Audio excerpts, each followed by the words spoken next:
Salamat at tayo'y magkasamang muli. Kanta ninyo yan para sa inyong mga kaibigan, mga kaklase. Salamat at may gabing nakalaan sa kaunting kasiyahan. Salamat at tayo'y magkasamang muli. Salamat at sa pagpawi ng uhaw ay may darating na araw.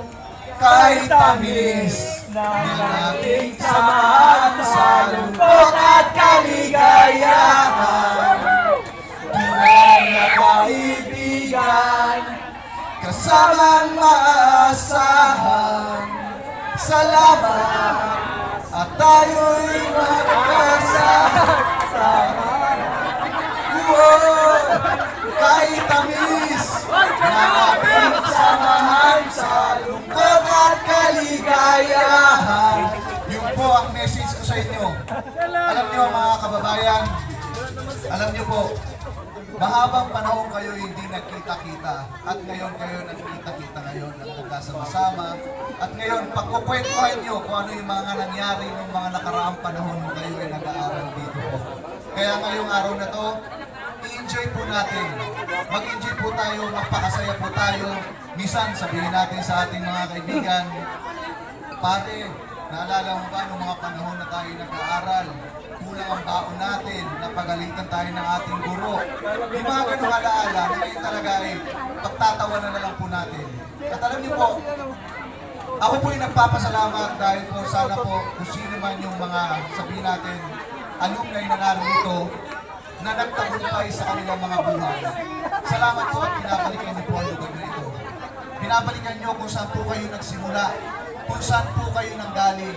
Dahil wag naman po natin kakalimutan yan. Katulad po ni Vice Governor E.G. Falcon, alam niyo po ang inyong lingkod, ay talagang nung lumaki sa baryo, nakipagsapalaran sa Maynila, naging po na Big Brother, Big Winner, at naging Vice Governor natin lalawigan. Talaga po bumabalik po ako dito sa ating lalawigan. Ang sarap po ng buhay ko bilang artista.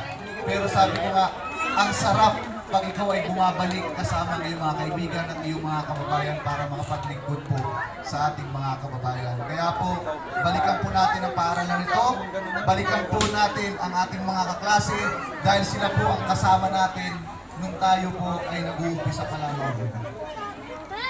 At binabati ko rin po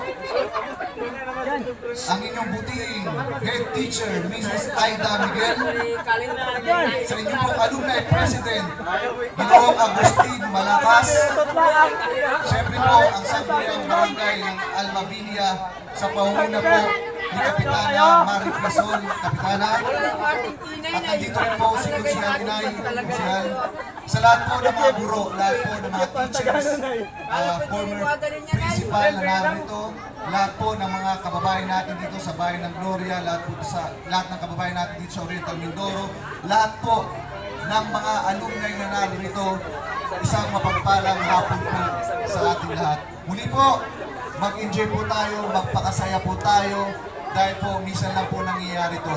Kaya mga kababayan, tandaan po natin, ano man natin pinagdadaanan sa buhay, ano man pagsubok natin sa buhay. Basta po, manindigan tayo at samahan tayo ng Panginoon Diyos. Walang imposible, lahat kaya mo yan. Maraming salamat po. Magandang hapon po sa ating lahat.